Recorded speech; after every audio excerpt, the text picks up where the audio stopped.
Oi, gente, boa noite. Coisa boa ter 31 pessoas aqui na sala com a gente. Acho que é Flávia que está atraindo aí essa galera toda. Obrigada pela participação. Flávia, muito obrigada por mais uma vez estar participando de evento do PET Ecologia. É um prazer ter você aqui.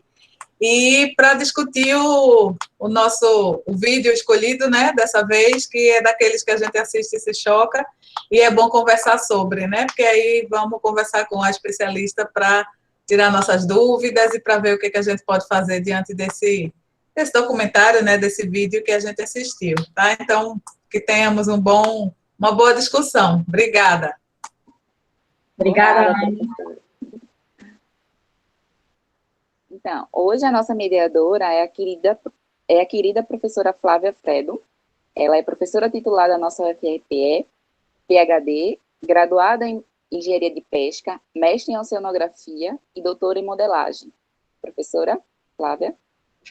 Obrigada, gente. Obrigada, Mirelle, por conduzir. Obrigada mais uma vez, Ana Carolina, pelo convite. Eu sou fã do PET de Ecologia já tive, inclusive, petiana dentro do meu laboratório, a Fabiane já, de um tempo atrás, e realmente eu acho o trabalho que vocês fazem muito legal, então eu agradeço e realmente é sempre um prazer participar de todas as atividades que vocês fazem, que sempre são atividades muito legais. Eu acho que hoje essa presença desse número não sou eu não, eu acho que é o tema, né? Eu acho que esse filme que virou famosinho, a Netflix colocou, e realmente é um filme que traz, eu digo que traz verdades, trazem mitos, mas é importante que a gente escute vários lados, as opiniões de vocês, e que eu possa ajudar a, talvez, esclarecer algumas dessas várias dúvidas que tiveram. Então, como ela falou, eu sou professora do Departamento de Pesca, atualmente, e eu trabalho nessa área de pesca e também na área de conservação e um pouco na área de poluição também. Então, eu acho que a Mirelle me falou para eu começar um pouco falando do filme, não é isso, Mirelle? Para começar a despertar e a gerar um pouco o debate entre a gente. Então, o Cispira-Cine, que foi esse documentário que foi lançado 24 de março, eu acho que eu vi dia 25, assim, quando lançou, eu já me debrucei nele, e ele traz, assim, temas que versam o dia a dia que a gente está tendo agora, né, que vai desde realmente a questão da poluição até toda a controvérsia da pesca industrial, né. E esse filme, ele, na verdade, ele vem num momento em que é um momento muito importante para a gente, de uma maneira geral. A gente está no início da década dos oceanos, então, isso é algo que é muito importante para que a gente possa ter as informações e trabalhar com essas informações para construir um oceano sustentável, um oceano produtivo também. A gente está seguindo as ODS, não é? Que são os Objetivos do Desenvolvimento Sustentável.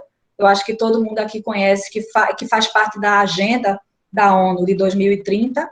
E são 17 objetivos. Dentre desses objetivos, vários terminam permeando um pouco esse documentário, né? Que são objetivos.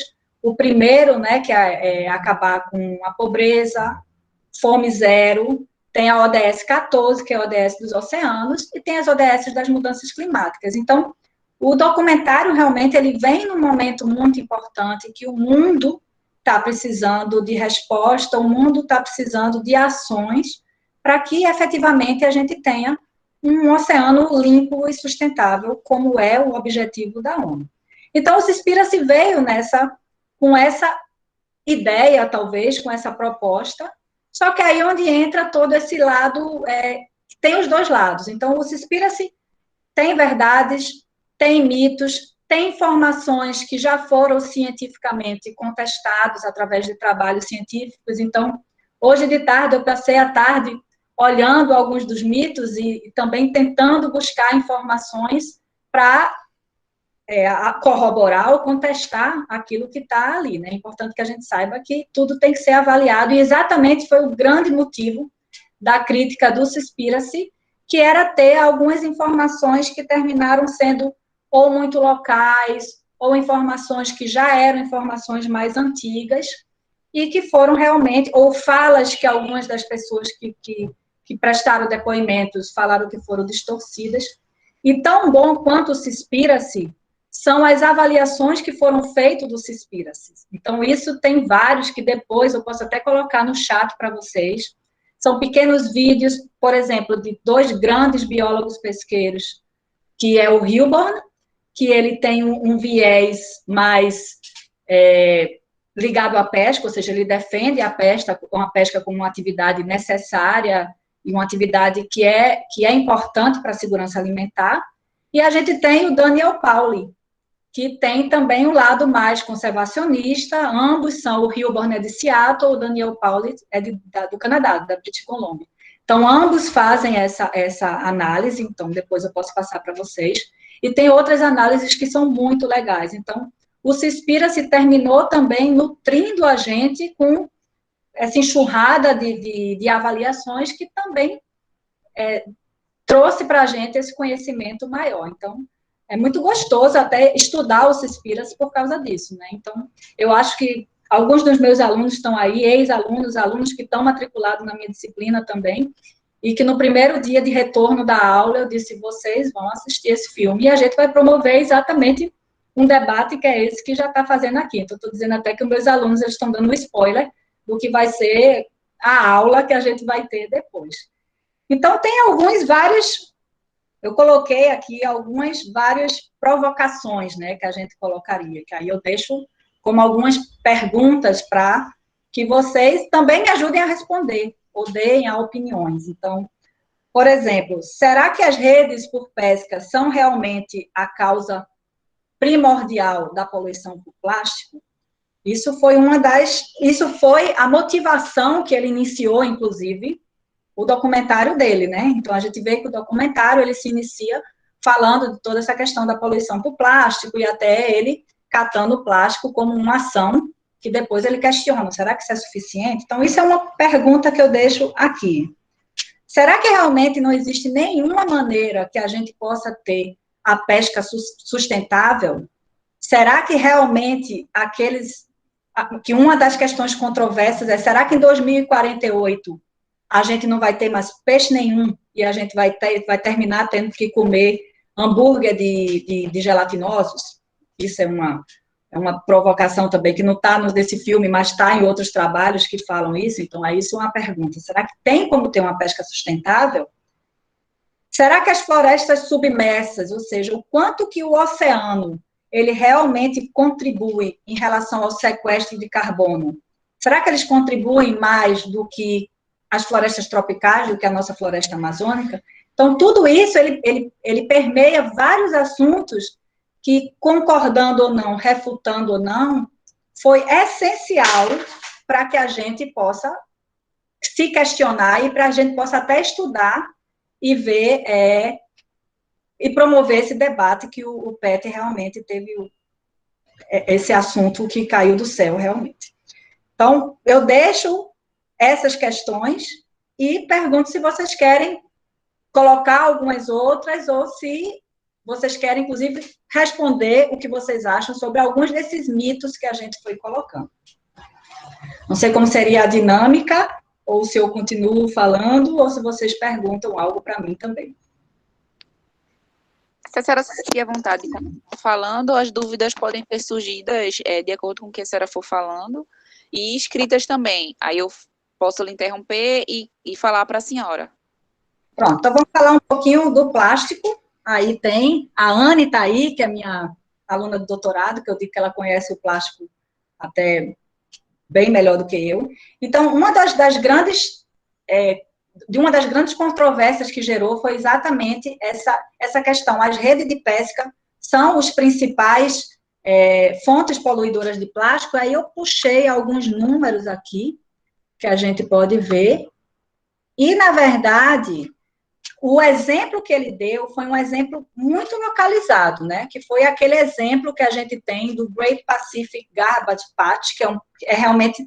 Existem alguns locais que, por causa de condições de circulação, elas agrupam mais plástico do que outros. Então, aquilo foi especificamente para aquele lugar, Mas, de uma maneira geral, os aparelhos de pesca, eles têm são responsáveis por 3 a 10% desse lixo. Então, tem algumas referências que mostram isso, que 80% desse plástico é efetivamente do que a gente joga, principalmente que tem de origem continental.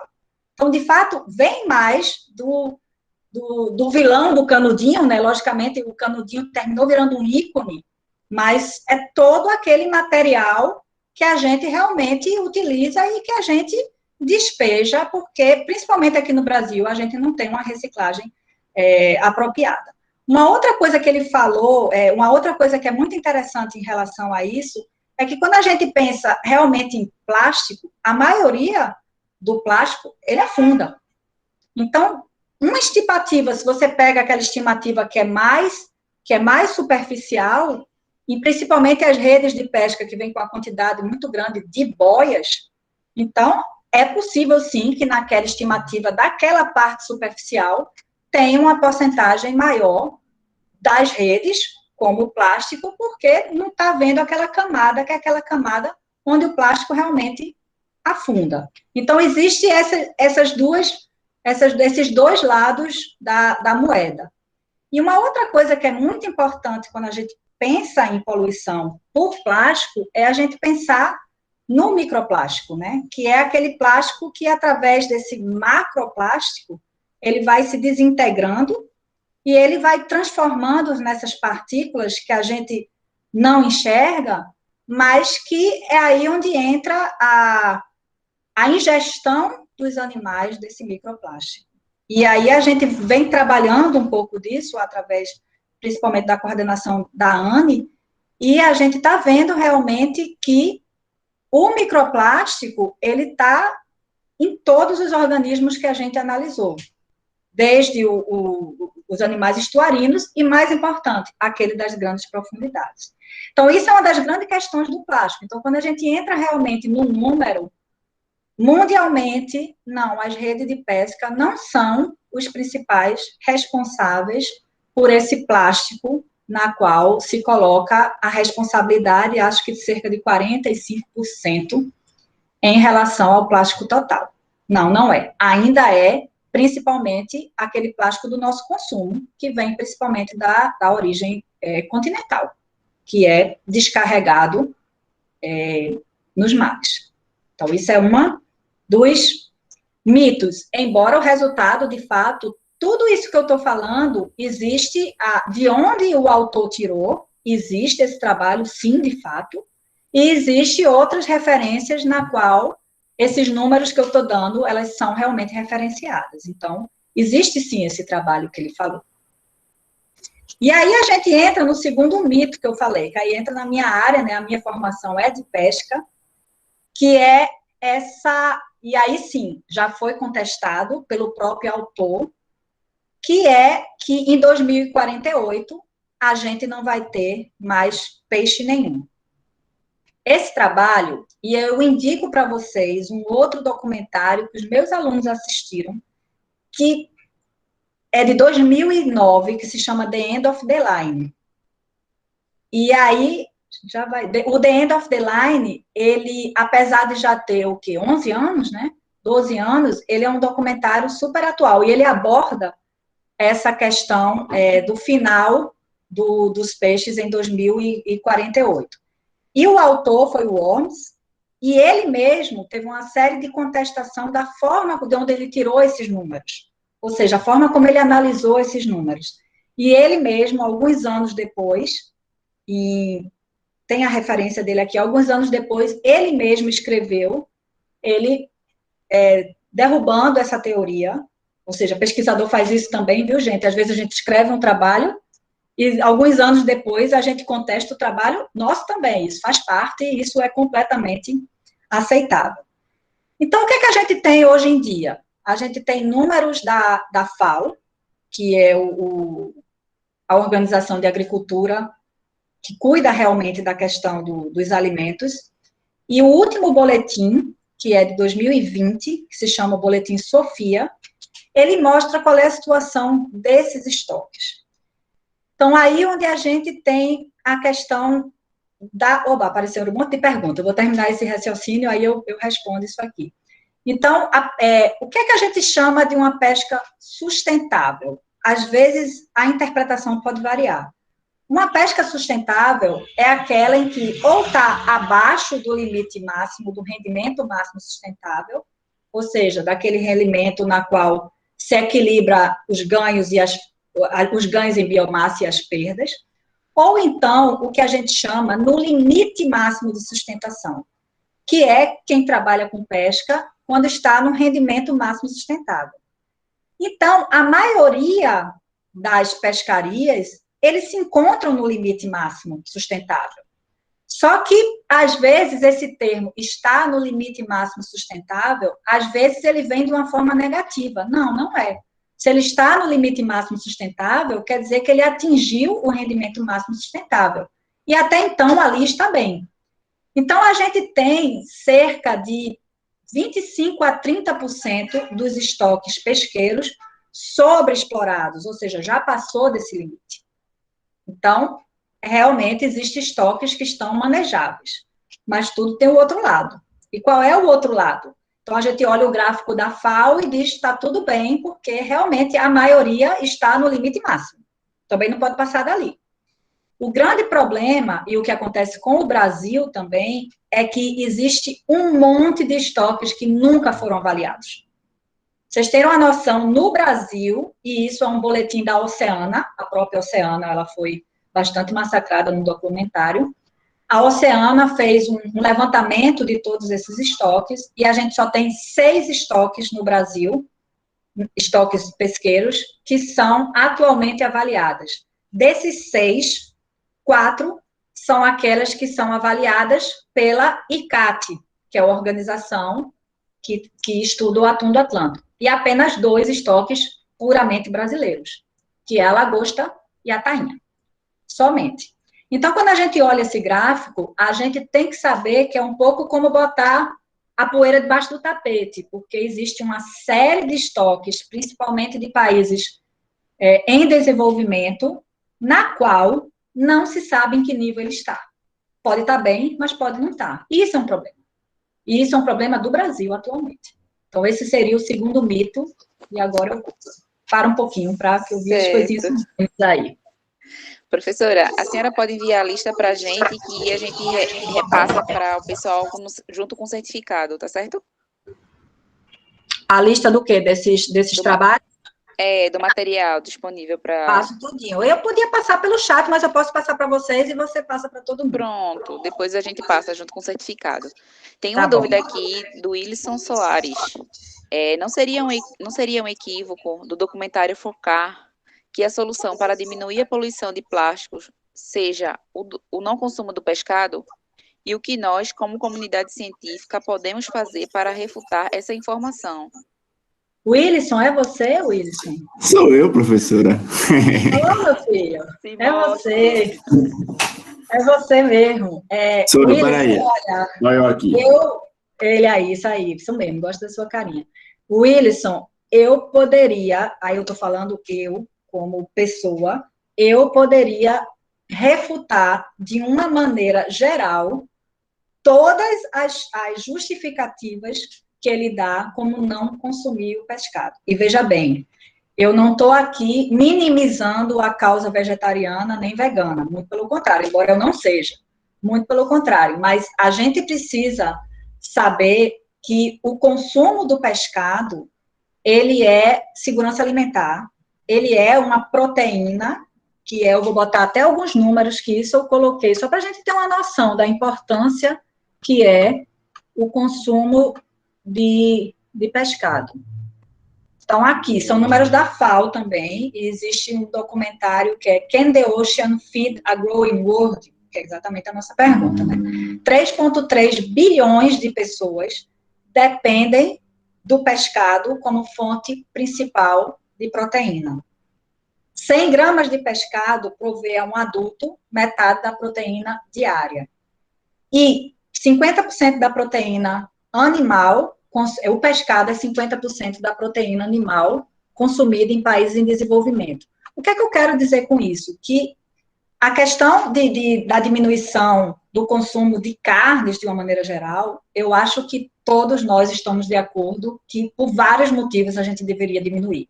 Por várias questões, por causa da questão das mudanças climáticas, eu acho que é um esforço de todo mundo realmente diminuir. Agora, eliminar o consumo de pescado não é, para mim, uma solução para isso, por várias razões. Primeiro, que a segurança alimentar. E por outras razões também. Eu acho que você termina minimizando a causa nobre da gente nos unirmos para realmente lutar para políticas na qual mantenha os estoques a nível sustentável. É isso que a gente quer, porque existe realmente várias pessoas que dependem da pesca, não somente como fonte de alimento, mas como fonte de renda. A gente precisa saber que a pesca artesanal emprega várias pessoas, essas pessoas vivem disso, de novo, principalmente em países em desenvolvimento. Então, tanto a questão do plástico, como todas as outras questões, no final, ele termina levando muito por essa solução que é simplista demais. Para de comer peixe, para de comer pescado, né, de uma maneira geral. E a gente sabe que essa solução, nós não estamos preparados para isso, nem do ponto de vista de hábito alimentar e nem do ponto de vista econômico, social e econômico. Eu boto o social aí como uma questão muito importante. Então, eu não sei se era essa a resposta que você, meu querido aluno, queria ouvir. Sim, professora, mas como comunidade científica, por exemplo, porque esse trabalho, Netflix, atinge muita gente. Nós, como comunidade científica, sabemos que isso é um equívoco, sabemos que isso é um erro por diversos fatores. O que nós, ou um exemplo, como a senhora, coordenadora de alguns centros com grande influência no meio, assim, entre aspas, poderia fazer para refutar isso, né? Para, tipo, ter uma nota, alguma coisa. Então, vários fizeram, que é exatamente esses que, se a quantidade de refutação já, se essa palavra existe, tem vários.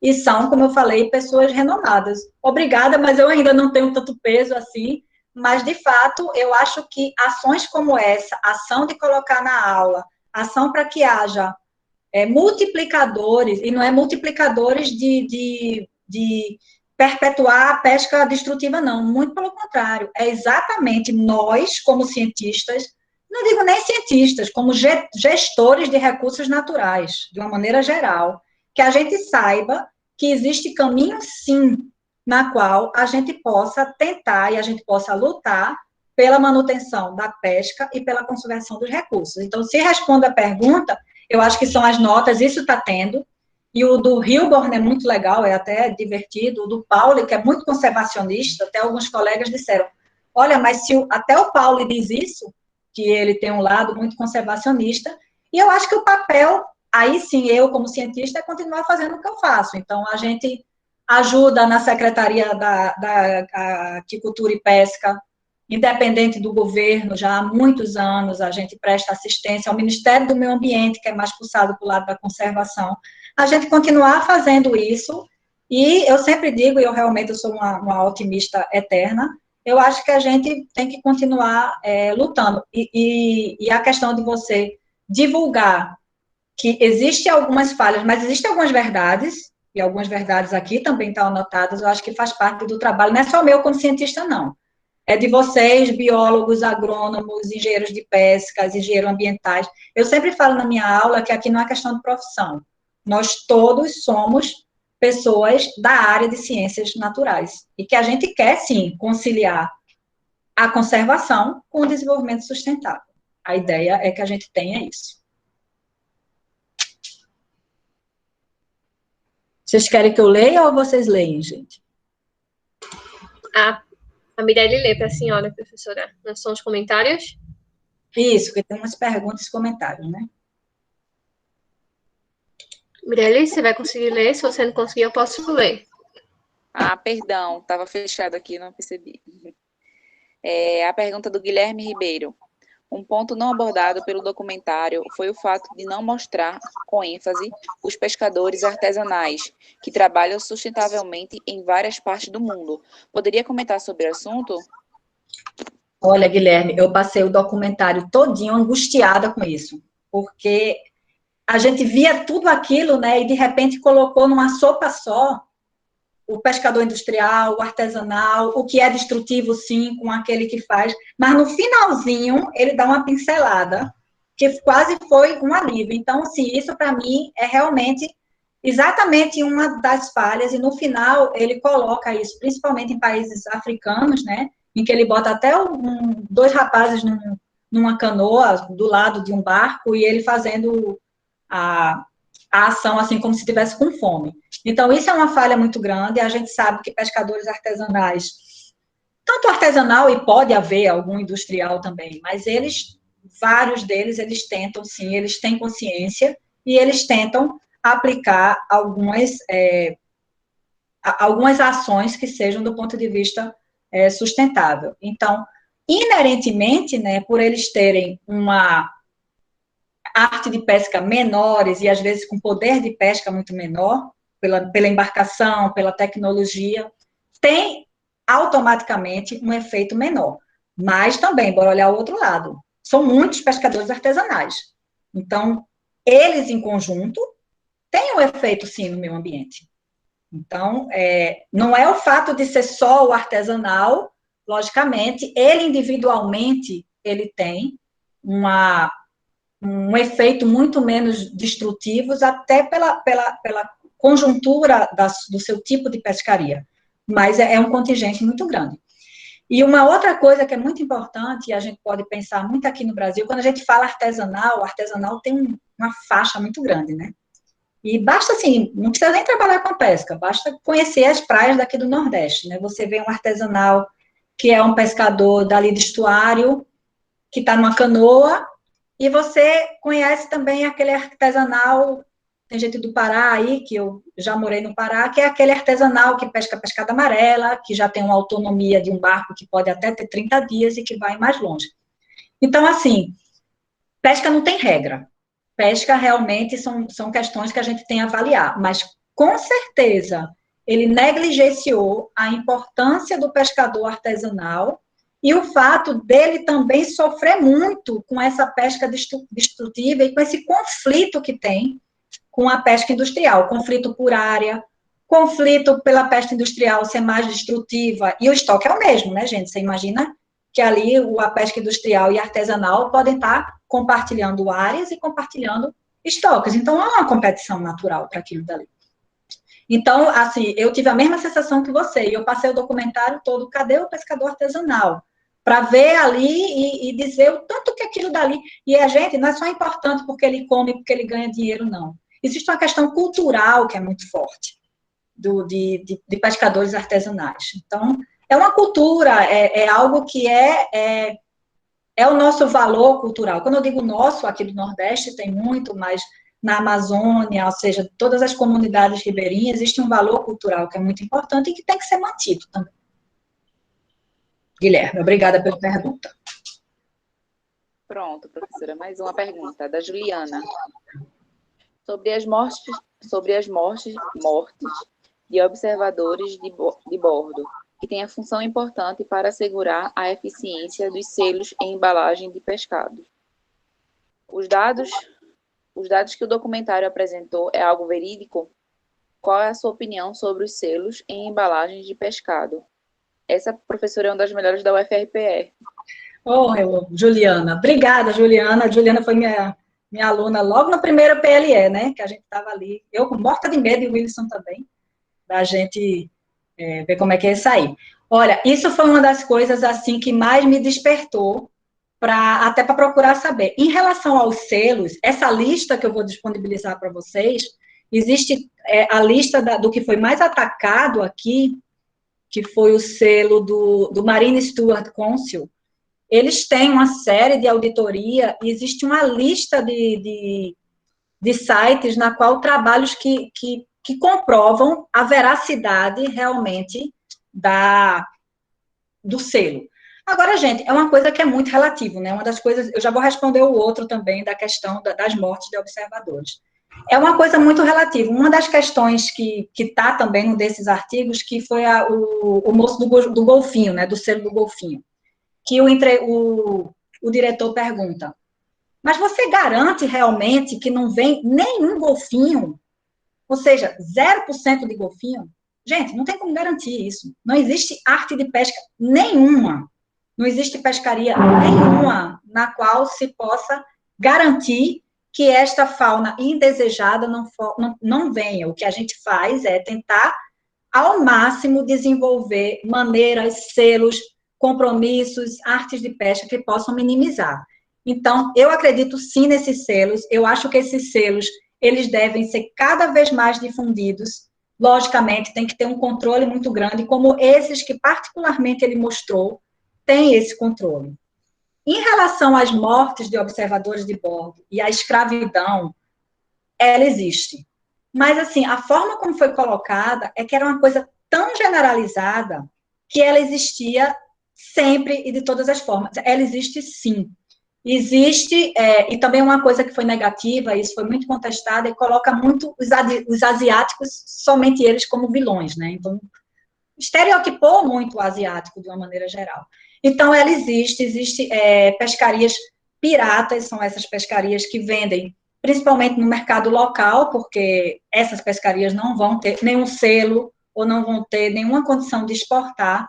Existe uma pescarias famosas na Tailândia, e foi onde o filme colocou, que realmente existe essa situação de escravidão. O que eu quero dizer é que a gente não pode generalizar aquilo que tem. É como se você botasse assim a maçã podre, a laranja podre e que estragasse tudo. Então, não, ele não está errado no sentido de que existe, sim, escravidão, existe aquelas questões que se colocam em relação à morte.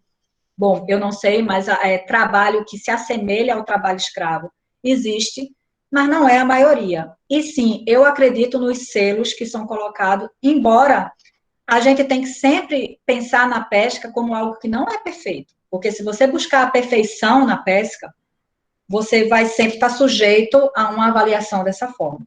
Ela não é perfeita. Por exemplo, se você coloca, vou dar um exemplo, da pesca de camarão, o que a gente chama do BRD, né, que é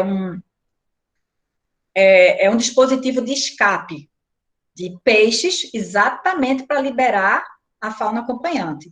Se você coloca esse dispositivo, aí você vai dizer o selo, por exemplo, um exemplo hipotético, você vai dizer, olha, essa empresa só vai ganhar o selo se 100% do peixe sair. Não vai sair, porque não tem como sair.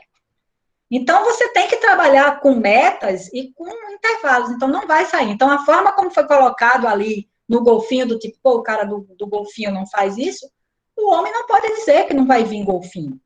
Vai vir. A meta deles, e aí tem alguns números do que diminuiu enormemente, exatamente essa captura de mamíferos, aqui tem algumas que eu peguei também de tartarugas, né, que o filme diz que tem 250 mil tartarugas, e estimativas mais recentes, elas estimam cerca de 4.600 tartarugas na costa dos Estados Unidos. E por que essa diminuição?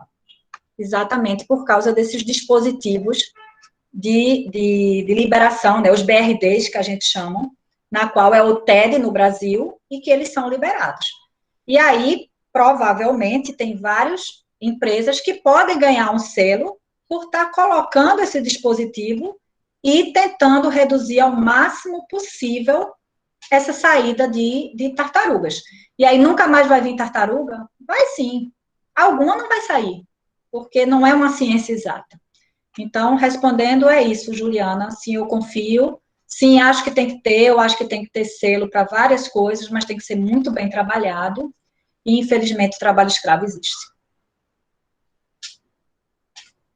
Acho que tinha uma lá em cima.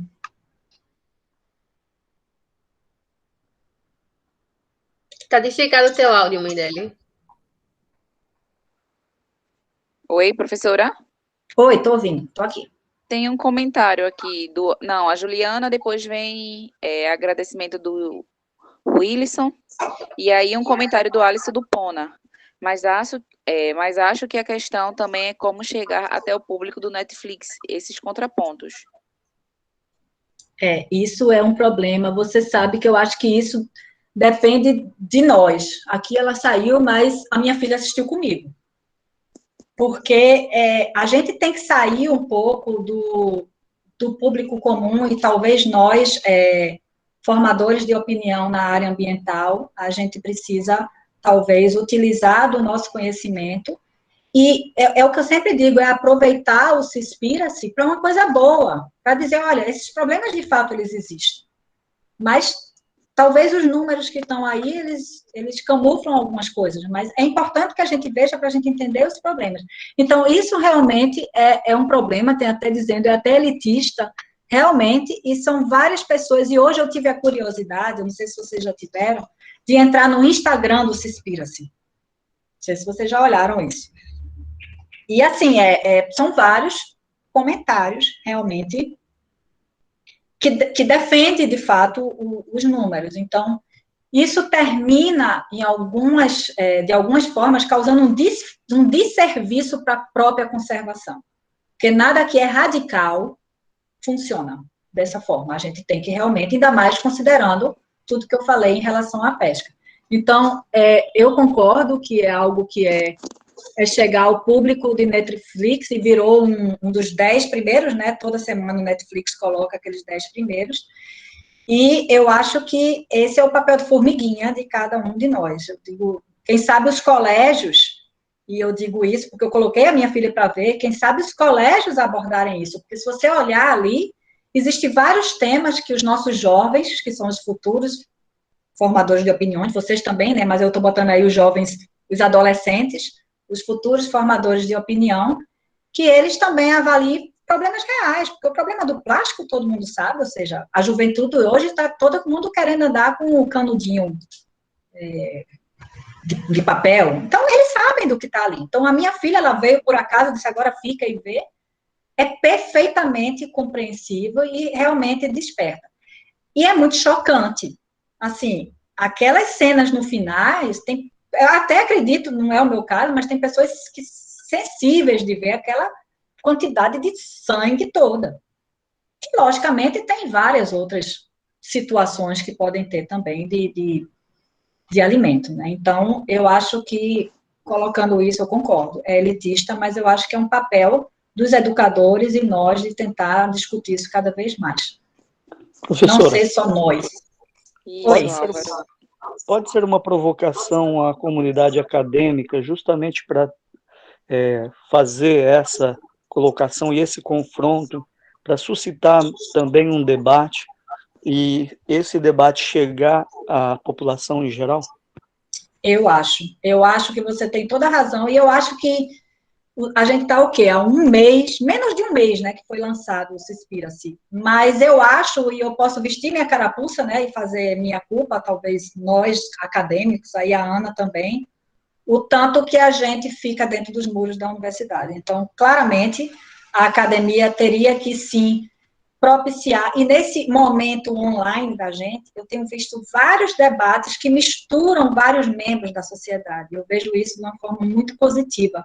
Coloca a gente da academia, coloca com um jornalista, e aí você já entra num outro público, né? Então, eu concordo completamente, eu visto a carapuça, eu coloco minha culpa, e eu me coloco também à disposição para qualquer convite que possa ser, e a cara tapa, né? Porque quando a gente se coloca isso no público, a gente, logicamente, eu estou defendendo uma posição, embora mostrando números, mas é importante que esse debate venha e concordo. Mas eu acho que o Cispira-se, ele pode sim virar um documentário na qual pode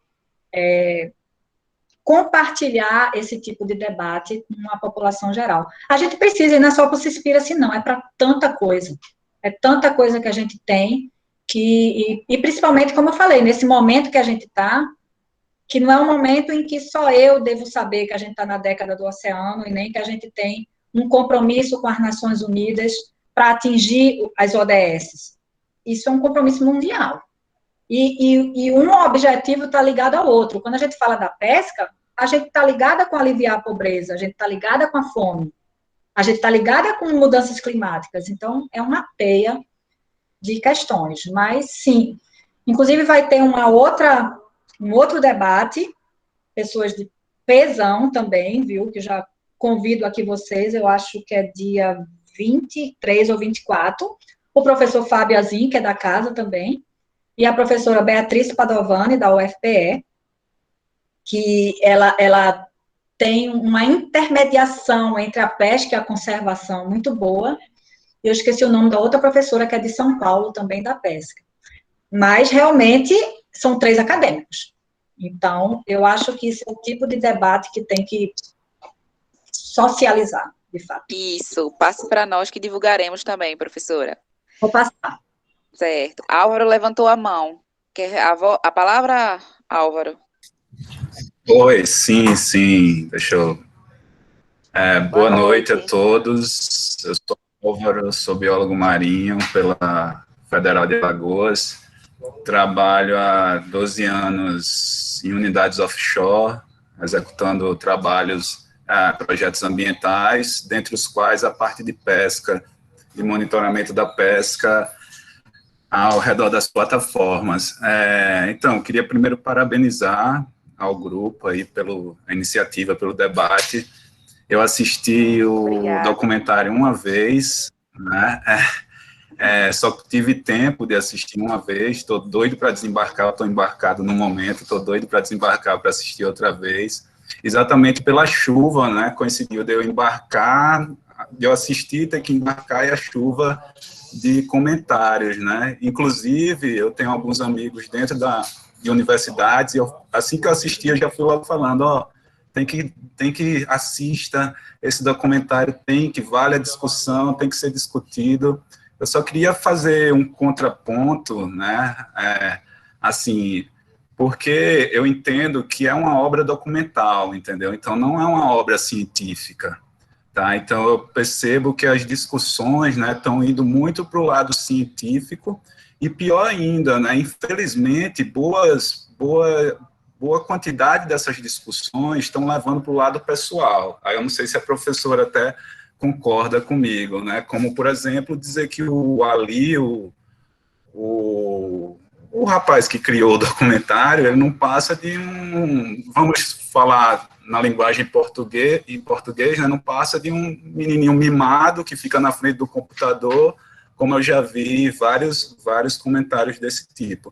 Então, eu acho bacana, porque por ser uma obra documental, né, o documentário ele atingiu o objetivo dele, que é exatamente provocar, né, e aí eu espero, como a professora falou, né, que essa provocação saia das universidades, não fique só dentro da universidade, mas passe, né, porque, além de tudo, eu trabalho com educação também, né, e nas aulas que eu dou, é incrível como hoje em dia a gente tem crianças que acham que o peixe vem do supermercado, né, então uma coisa tão simples que ela acha que o peixe, né, vem do supermercado, não vem dos oceanos. Né, então, eu acho isso, né, acho que a gente tem que juntar tudo, é lógico que eu achei um absurdo também, né, como até a professora falou, é ser simplista demais dizer que não existe pesca sustentável e que a solução para os oceanos, né, é parar de pescar, né, parar de consumir pescado. Então, por tudo que eu vejo, por tudo, e até pela minha função aqui, né, a bordo de uma plataforma, eu acho que não é bem assim dessa forma, né, mas eu só queria deixar esse ponto aí de reflexão, né, que vocês vejam, né, por esse lado, por ser um documentário, tá, não é uma obra científica, né, não é uma obra de cunho científica, lógico que merece toda a discussão. Isso. Não, eu acho que ele fez exatamente essa provocação é que vai suscitar que a gente avalie os erros. Por que eu digo erro?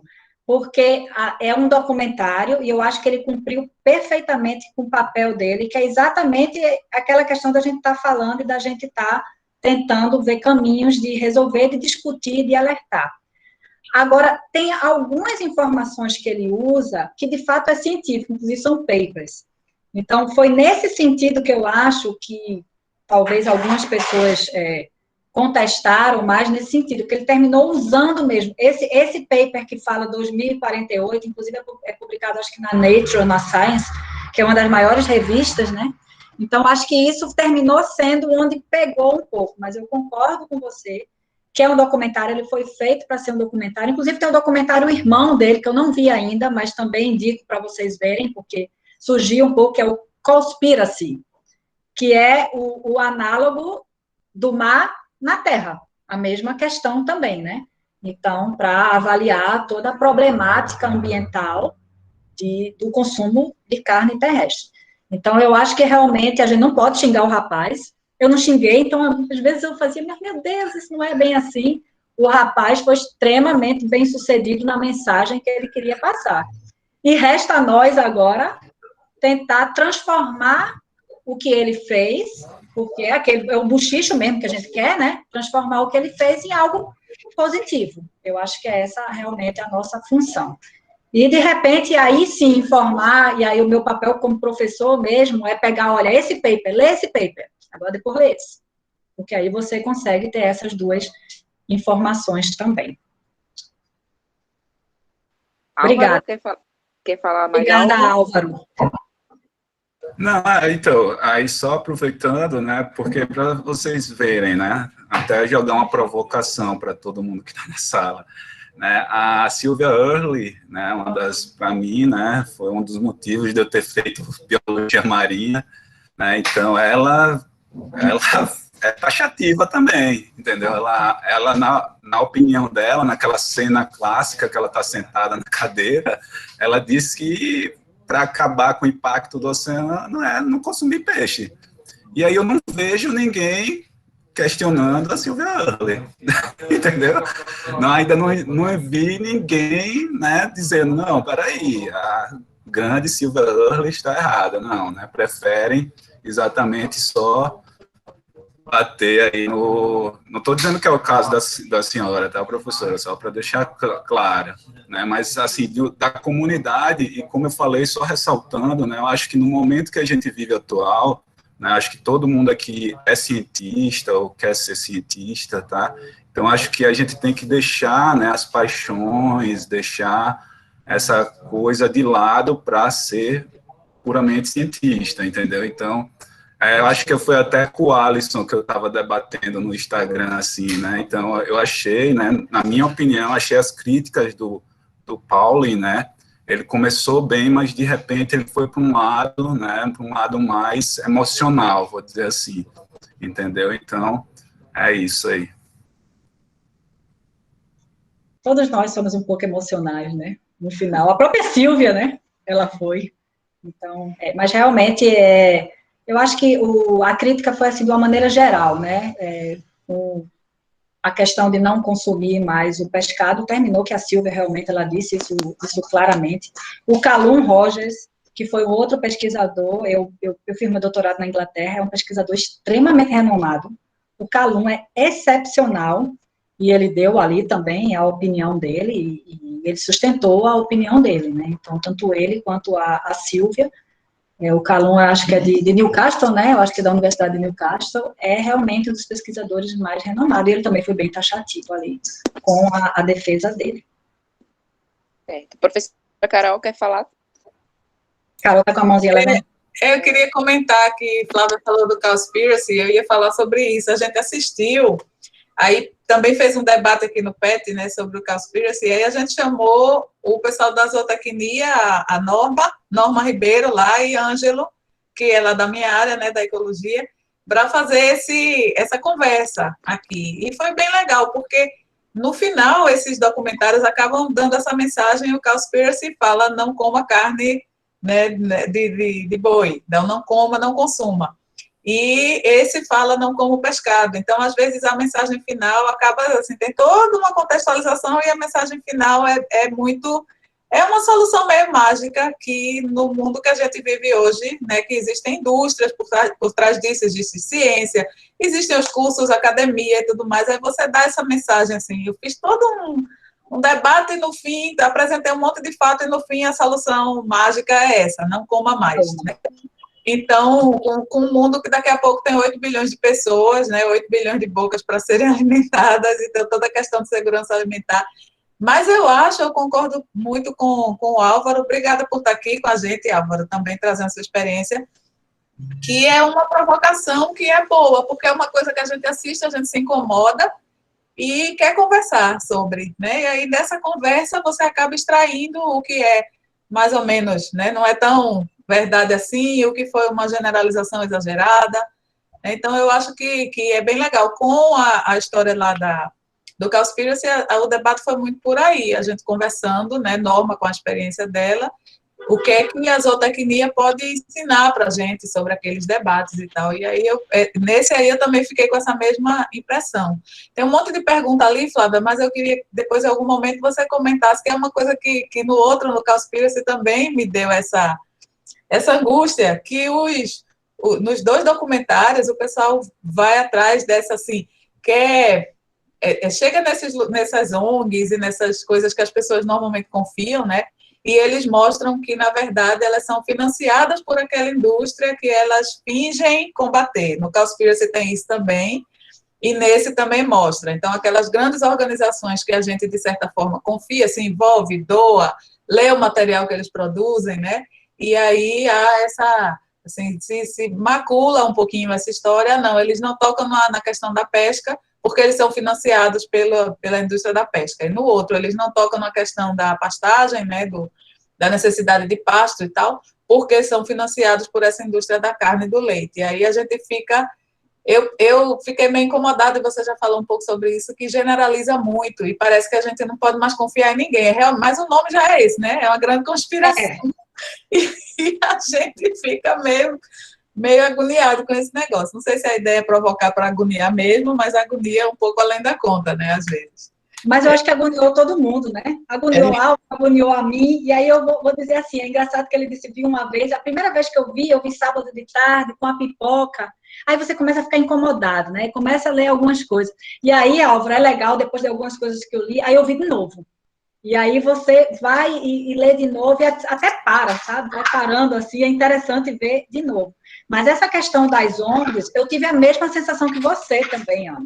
A gente se incomoda com aquilo dali. Se incomoda, fala, será que isso é real mesmo? E alguns desses trabalhos, bom, falam que não. Eu, particularmente, eu nunca participei de ONG. A única ONG que eu conheço um pouco mais perto, porque a gente já se cruza em muito congresso, e a gente está sempre em palestra junto, e eu já visitei, já trabalhei um pouco com eles, é a própria Oceana, uma das que foi contestada. Então, assim, na época que eu conheci a Mônica Brick, que foi, na época, quem estava ali gerenciando a Oceana Brasil, eu estive em Brasília, eles estão fazendo, por exemplo, esses dois estoques que eu falei, a da lagosta e a da tainha, são pessoas que são subcontratadas pela Oceana, são professores que eu conheço que fizeram essa avaliação de estoque, são pessoas sérias, são cientistas sérios, mas, assim, eu posso falar só dessa parte que eu conheço realmente. E, de fato, levanta essa a gente fica antenado, e é assim, eu acho que é uma coisa legal, né? Uma coisa boa para você procurar saber. Então, tem alguns desses trabalhos que digam, não me parece que isso é real. Eu realmente não sei dizer, eu nunca adentrei em como o funcionamento disso. Eu adentrei na Oceana com, assim, a tentativa deles tentarem fazer mapa de bordo online, para poder facilitar, porque aquela coisa toda de papel. Então, eu via e as pessoas que estavam ali eram pessoas que estudaram comigo, oceanógrafo, que estavam ali, mas ali eu estava com corpo técnico, entendeu? O que eu estava era com corpo técnico, que eram colegas meus, que me cruzaram a minha vida em alguma hora, ou quando eu estava na FUC, ou algumas vezes que eu tive em Brasília, realmente, para trabalhar, e realmente eu via o esforço, que foi, inclusive, extremamente estressante ali. Lembro até de uma ocasião que foi em 2016, que a gente tinha os projetos do CNPq, que era liberado exatamente para fazer a avaliação de estoque de camarão, ou seja, e quando deu toda a problemática política do Brasil, sustaram os projetos, e a Oceana teve um esforço enorme de tentar liberar o recurso. Bom, só foi liberado em 2019, mas é a única ONG que eu tive contato técnico. Eu trabalhei com o pessoal técnico, ou seja, não adentro nessa parte. Então, mas isso é algo que é inquietante, a gente fica, será que é isso mesmo? E, na verdade, a gente não sabe responder. A única coisa realmente que eu procurei saber isso são esses sites na qual mostra trabalhos em que atestam No caso da que foi mais atacada, né, que foi a do selo do Marina, do MRC. Ela tem realmente vários trabalhos que atestam a veracidade, mas realmente eu não sei. Certo. É difícil. Mas desconfiar sempre, desconfiar com respeito, desconfiar aberto ao diálogo, mas o desconfiar, ele é saudável nesse sentido. Mais uma pergunta da Wilka Grangeiro. O documentário expõe o impacto ambiental dos salmonídeos em gaiolas, geralmente em Jordan. Na sua opinião, a pesca industrial desses peixes possui impacto menor? Seria uma pesca sustentável destes animais uma alternativa melhor a esses cultivos? Olha, eu tive a oportunidade por acaso, porque eu nem sabia, de vivenciar na época a pesca do salmão selvagem, né, que tem em Seattle. Quando a gente fala em pesca industrial, quando a gente fala em cultivo, tem vários, né? Isso foi uma das coisas também que não quis se generalizar, e o pessoal da aquicultura diz quando diz que a aquicultura ela é nociva como um todo. Então, o salmão, a gente sabe que o cultivo de salmão tem várias questões negativas, sim, por causa do excesso de uso de produtos, de uso de antibióticos. Inclusive, a cena é triste, acho que foi uma das cenas que mais me comoveu, na verdade.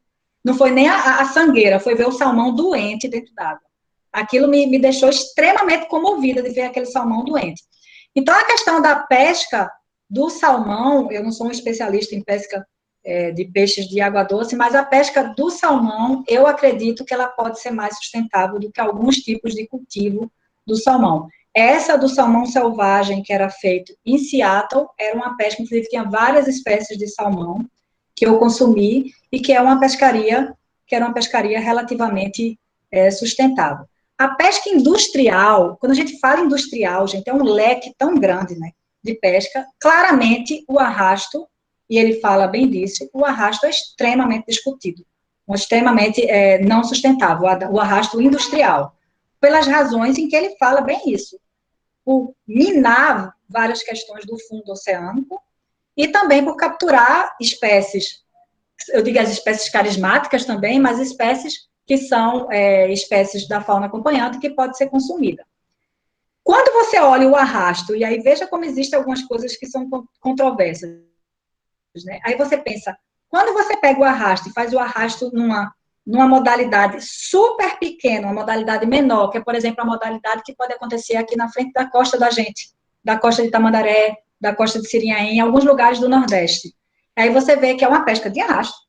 É um arrasto de ir e vir, uma pesca de arrasto do mesmo dia, e que é uma pesca na qual o desperdício é quase zero. Porque se pesca muito mais camarão do que peixe, e esse peixe que vem é todo consumido pela população. Então, para a gente ver, então, que a pesca de arrasto é extremamente destrutiva, Wilka, uma das pescas industriais mais destrutivas, mas que, ao mesmo tempo, a gente pode ter uma pescaria na qual ela termina sendo uma pescaria em que o balanço entre a questão da fauna acompanhante e do fato de consumir, você faz, olha, quando eu embarquei nessa pescaria, quando você chega, que vê aqueles peixinhos tudo pequenininho, não joga fora, aí vem aqueles menininhos todos no pier, onde o barco desembarca, ele pega e eles vão levar aquilo dali para comer. Que é uma outra questão, que eu vou aqui abrir um parêntese, que é uma das coisas que falam também, que é a questão do bycatch. Cuidado para não confundir a definição de bycatch. Bycatch, ela tem várias vertentes. O bycatch pode ser um bycatch que é, sim, comercializado, pode ser um bycatch como esse que eu estou falando, que é um bycatch que é consumido, tem o bycatch consumido pela população ou pela tripulação, e tem o descarte. Então, quando ele bota aqueles 40 e tantos %, tem que ver essa diferença do que é o descarte, que é 10%, que é muito, gente. 10% do se captura é muito em relação à segurança alimentar. Mas não confundir descarte com bycatch. O descarte é uma porção do bycatch. Existe bycatch que não são descartados também. Então, isso são coisas. Depois eu quero falar as coisas boas do documentário, né? Porque depois eu digo que só tem ruim, mas tem alguns que eu concordei com o moço. Assim. Uma pergunta da Raqueline Monteiro. Professora Flávia, você poderia falar da questão dos subsídios do governo para a pesca industrial? Acontece no Brasil também? Acontece, aí eu posso lhe dar minha opinião, claramente, a opinião como cientista, eu particularmente, eu tenho muita ressalva com subsídios. Outra coisa, subsídios tem duas coisas. Subsídios pode ser o que a gente chama subsídio bom e subsídio ruim. Oi, Hack, não falei para você hoje. Tudo bem, Hack? Então, o subsídio ruim, que eu botava entre aspas, assim, eu boto entre aspas o ruim, mas são esses subsídios que eu acho que é o que você está imaginando, que é estilo subsídio do óleo diesel. Então, aqui no Brasil a gente tem sim, e existe a defesa, a indústria vai defender que se não tiver esse subsídio, que faz com que o preço do óleo diesel fique mais baixo e, portanto, o seu pescado fique mais competitivo com o pescado de fora, mas, sim, esse subsídio, você pode dizer, mas ele aumenta o esforço? Diretamente, não. Mas, de uma certa forma, ele te dá mais combustível, no sentido figurado e no sentido real, para que você possa pescar mais. Então, esse tipo de subsídio, como, por exemplo, aí avaliando o Brasil mesmo, subsídio para novas embarcações, a gente não tem condições de desenvolver agora embarcações para aumentar a pesca.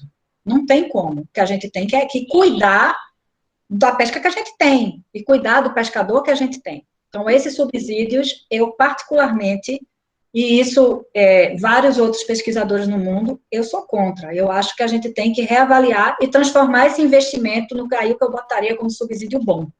Que seria, por exemplo, um exemplo do subsídio bom. Vamos avaliar isso, mas você gastar esse dinheiro para o seguro-desemprego, seguro-defeso, ou para implementar áreas marinhas protegidas, desde que você ache um desenho ideal para isso. Então, os subsídios, quando a gente chama subsídio, a gente tem logo em mente uma coisa, financiamento de óleo, financiamento de barco, mas você pode gastar esse dinheiro para manter a pesca. Ou seja, o custo da sobreexploração é muito alto, e você corrigir a sobreexploração. Tem um dos trabalhos que diz o custo da sobreexploração é quase o custo da pesca. Então, aquela história, né? Melhor prevenir do que remediar. Então, respondendo, eu particularmente não gosto, eu acho que a gente tem que reduzir, sim, os subsídios na qual vão aumentar um setor que a gente não tem que aumentar, a gente tem que manter. A minha defesa aqui da pesca é que ela seja mantida no nível dos que estão suspensos. Se a gente aumentar, aquele porcentagem que está no limite máximo vai passar. E isso a gente não quer. Isso eu não defendo. Certo. Professora, mais um comentário aqui do Guilherme Ribeiro. Fiquei muito pensativo sobre uma fala de um dos entrevistados sobre as mortes de baleias e golfinhos, que disse que quando mata uma baleia, ele tem carne suficiente para um bom tempo, que seria a mesma coisa que matar 300 galinhas. Sabemos que é uma comparação, não é verídica pela função biológica e ecológica de cada um desses seres vivos, mas gostaria que comentasse sobre o assunto. A gente tem, isso é uma das coisas que eu coloquei aqui, que é uma das frases que eu concordo com ele, que eu vou até ler, que tem um pouco a ver com isso, né? Uma das frases que diz... Então, ele coloca ali os predadores de topo, coloca a baleia, assim como coloca o tubarão, e a gente sabe que os predadores de topo, eles têm uma importância muito grande na manutenção do ecossistema. Só que, e aí a frase onde ele diz que eu concordo totalmente, quando eu digo ele, é o documentário, não é necessariamente o rapaz, que as espécies estão totalmente interconectadas entre si. E isso, ele fala muito da questão da baleia e dessa importância toda que tem, assim como dos tubarões também. Quando a gente fala que as espécies estão interconectadas entre si, e uma parte do documentário mostra uma coisa bem vertical, né, assim, que o grande, que come o pequeno, que come o outro. Gente, as conexões na teia trófica são teias, são muito mais complexas do que a gente imagina. A baleia, o tubarão, são espécies realmente que são espécies reguladoras, sim, do ecossistema, elas são espécies importantes, mas às vezes tem o que a gente chama de key species, espécies chaves, que estão por ali pelo meio da teia e que também têm um papel muito importante. Tem espécies assim que a gente nem imagina o tanto que elas podem ser importantes e elas não necessariamente ocupam esse ranking dos predadores de topo e têm essa importância também.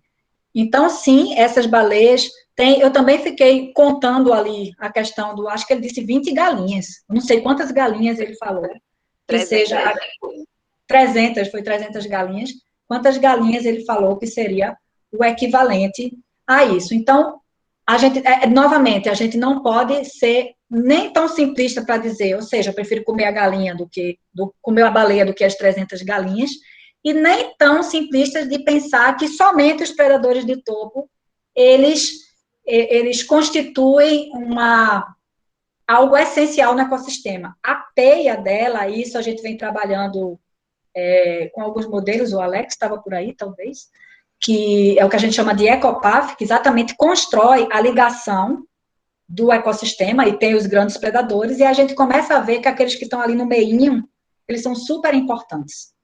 Às vezes é uma espécie do bentos, às vezes, por exemplo, um dos modelos que a gente fez é o camurim, que é o robalo, né, para quem é do sul, que todo mundo gosta de comer. Então, ele tem sim, a baleia tem sim a sua importância, mas todo mundo tem sua importância dentro do ecossistema. Isso não é piegas, isso é fato. Todo mundo tem seu papel ali. Quando você desestrutura efetivamente você desestrutura tudo, e você desestrutura a pesca também. Certo. Certo, professora. A Anne levantou a mão. Quer falar, Anne? Oi, boa noite. Boa noite. Na verdade, eu não sei se... Enfim, eu vou falar agora, para não esquecer de novo. Sobre uma coisa que até o Álvaro estava falando, sobre o fato de ser exatamente um documentário sensacionalista, a gente sabe disso, né? Acho que aqui a maioria que está aqui tem noção. Só que o que me preocupa, de fato, a gente sabe que não é todo mundo que trabalha com pesquisa que assiste a Netflix. Então, por ele estar no ranking, pode ser que muita gente que assistiu saia com aquela visão, que foi a visão que o autor passou para a gente. Foi a visão que ele passou. Não importa se ele usou lá e citou os artigos, e os artigos são verídicos, a gente sabe e a gente compreende que tem outra interpretação, porque a gente é pesquisador e trabalha dentro da universidade. Muita gente não tem. Muita gente vai sair dali e vai dizer, caraca, meu Deus, o que é isso? E vai sair disseminando mais e mais essa informação. Eu trabalho com plástico, então, assim, eu realmente sou do tipo que prefiro tocar na tragédia mesmo, falar bem especificamente, cara, para de consumir. Mas eu tenho que concordar que é muito preocupante, principalmente hoje em dia, na pandemia, a gente viu isso muito, que é distorcer a realidade.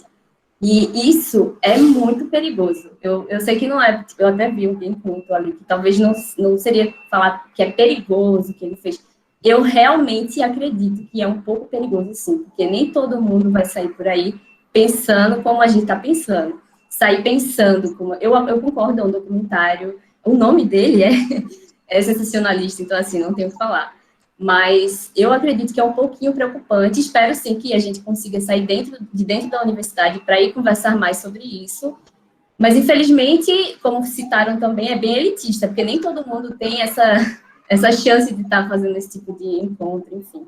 Só para deixar claro que eu gostei muito, inclusive, do documentário, mas espero que a gente consiga realmente levantar esses debates e falar por que não é só as redes de plástico que é o problema, por que só um canudinho lá vai se preocupar com outra coisa. A gente não sabe nem o básico, por exemplo, lavar roupa na tua máquina de lavar e jogar água no esgoto é preocupante e a gente não sabe disso.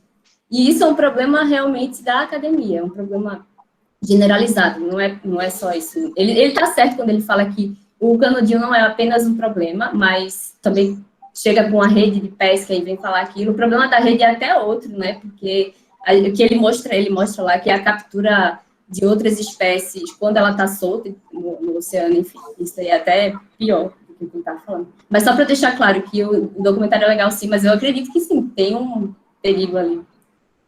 Certo. Obrigado, Anne.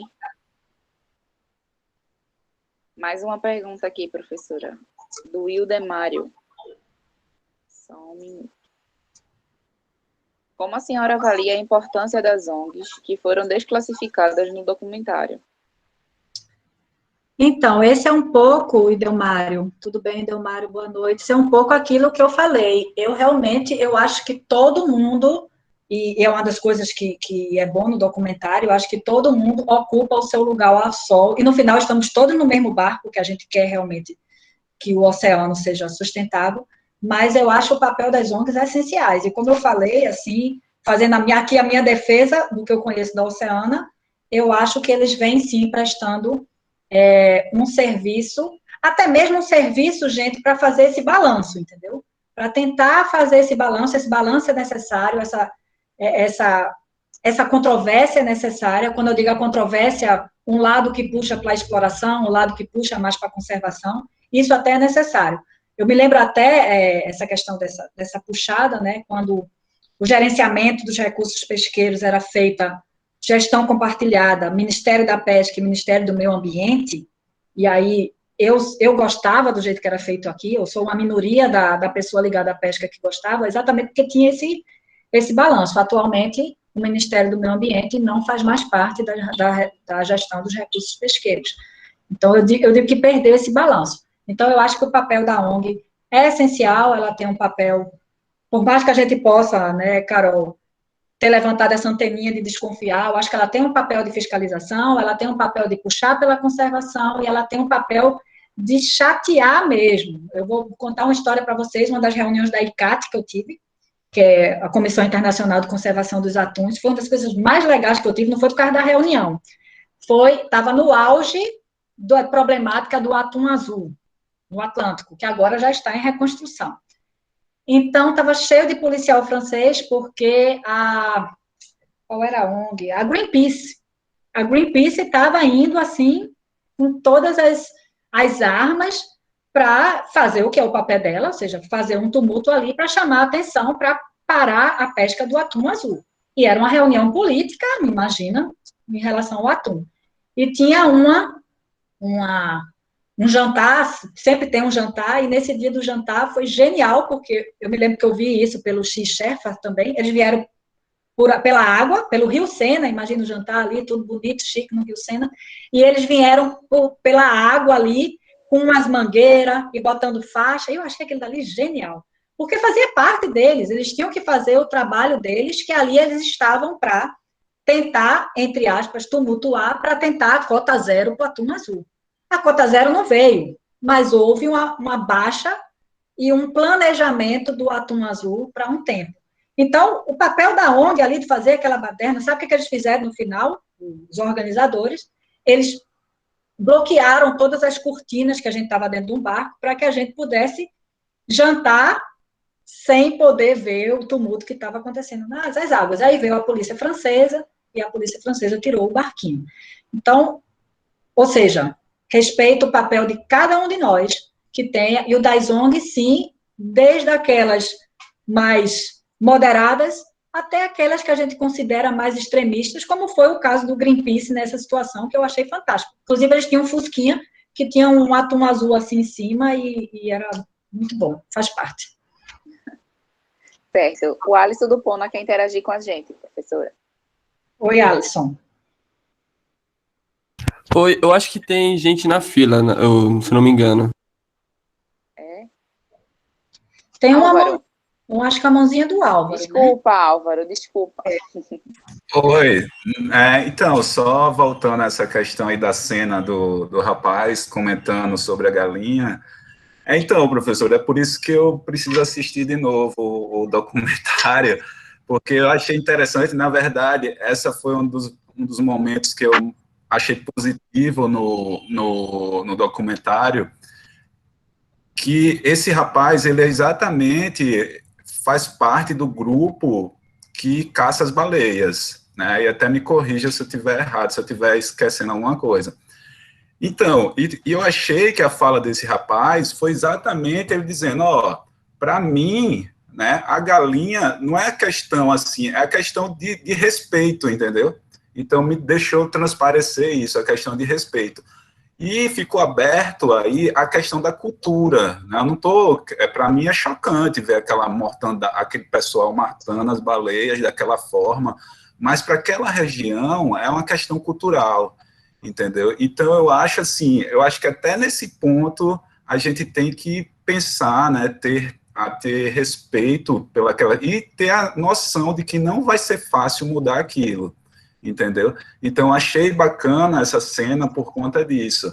né? É lógico que não dá nem para comparar a função ecológica de uma galinha com uma baleia, com um tubarão, mas eu acho que mesmo até o próprio Ali, né, ele sendo, que na minha opinião, acho que ele deve ser vegano, né? Então, ele deixou, né, deixou ali aberto naquele momento isso para uma reflexão, entendeu? Poxa, eu não posso... Exatamente, eu não posso bater de frente com a cultura, né? Ele foi criado, a gente vê, né? A gente vê várias imagens, né, de crianças participando daquele massacre das baleias, né? Então, eu acho que isso é interessante também.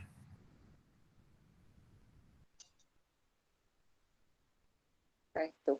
Alisson? Olá, boa noite a todos. Boa noite. Eu sou biólogo, sou aqui do Sudeste, eu sou de São Paulo, moro em Cananéia, não sei se vocês conhecem, primeiro Longe, né? povoado do Brasil. Na verdade, é uma briga com São Vicente. Mas, enfim, eu queria só complementar um pouco a fala da Anne aqui, que eu compartilho também essa visão. Eu não sei se eu entendi muito bem a fala do Álvaro, porque realmente essa preocupação da questão de você, de uma certa forma, acabar demonizando, né, a pesca e o pescador como se fosse um vilão. Eu acho que essa é a minha principal preocupação, né? Eu entendo a questão de gerar, né, um questionamento, uma preocupação, provocar o público, mas até que ponto, né, isso também deve ser feito, com quais informações isso deve ser feito também. Mais isso que eu queria comentar. Essa, na verdade, é a minha principal preocupação em torno disso tudo, né? Porque eu acho que não sei onde que o Álvaro trabalha, mas talvez eu trabalhe em atividade correlata, eu trabalho no projeto de monitoramento das praias, aqui que ocorre na Bacia de Santos, desde Santa Catarina até o litoral norte de São Paulo, e a gente trabalha diretamente com os tetrápodes marinhos, né? Então eu vejo, assim, no meu dia a dia, o impacto, né, que a pesca tem também, né, não só a pesca, obviamente, né, sobre os tetrápodes marinhos, né, as aves, os quelônios e os cetáceos. Só que eu não vejo abertura de diálogo, né, da gente, assim, enquanto dentro da instituição, com a pesca, né. A pesca, ela é sempre tratada, às vezes, né, a minha visão também, não sei se eu exagero, mas eu vejo que a pesca, ela é muito tratada como vilão. E tem milhares de pessoas que, né, como a professora falou, que vive da pesca. Então, acho que essas coisas têm que ser ponderadas. É isso. Obrigado aí, parabéns pelo evento, está sendo muito legal. Obrigado, Alisson. Professora, tem um comentário aqui da Hannah. Ela fala... mas convenhamos que não comam mais carne é um discurso que, pelo menos atualmente, não é prejudicial no sentido que não é por causa disso que as pessoas deixarão de comer carne. Então, podemos não concordar com a conclusão deles, mas tratar como um comentário perigoso é meio exagerado. Que eu acredito que soma junto com o comentário do Lucas Santos. O documentário não é só elitista, por estar apenas na Netflix, mas também pela mensagem final, parar de comer peixe. Muitas pessoas dependem do peixe como única fonte de renda ou como única fonte de proteína. É importante essas duas mensagens, que aí é até bom, porque termina fazendo uma mensagem exatamente calha um pouco com o que Alisson falou, não somente como fonte de renda, mas a questão de que, para alguns locais, e aí de novo eu cito, quanto mais pobre, mais dependente a gente é do pescado, por causa da questão do custo. É muito caro ser vegetariano e ser vegano em alguns locais. Efetivamente é. Alguns locais o peixe, a proteína realmente é mais barata. Então tem toda essa questão que tem que ser avaliado, né, não somente cultural, o quão longe a gente está de realmente se transformar numa sociedade que não come carne, mas de fato a necessidade que se tem nutricional dessas pessoas terem isso, porque nós somente deixar de comer, mas o que é que eles podem arcar financeiramente em relação a que tipo de proteína eles têm que ter. A gente tem que ter proteína, seja proteína animal ou seja proteína de uma outra fonte. Eu não sei se a Hanna levantou a mão, que não sei se foi isso a pergunta, Hanna. Eu vi ela levantando a mãozinha agora. Eu Você levantei. quer Não, é porque eu acabei me expressando um pouco mal, né? Mas, na verdade, assim, quando eu digo que tratar como um comentário perigoso, não é que eu concorde no sentido de que, não é perigoso as pessoas destruírem com esse mercado, né? Eu moro aqui na região amazônica e eu sei como o mercado de pesca é essencial para todo mundo aqui. Mas foi mais assim, no sentido de que eu não consigo acreditar que ele falar isso vai fazer com que muitas pessoas parem de comer peixe, entendeu? Foi um comentário, assim, muito resumido, mas foi só nesse sentido mesmo, entendeu? Eu entendo os estudos que eu tento desenvolver aqui é para manter a pesca, né? É para manter a pesca, não só o peixe, é para manter o peixe, para manter a pesca. Mas é nesse sentido de que eu não consigo achar que quantas pessoas eu conheço que deixaram de comer peixe porque viram o documentário, e então foi só nesse sentido mesmo, entendeu?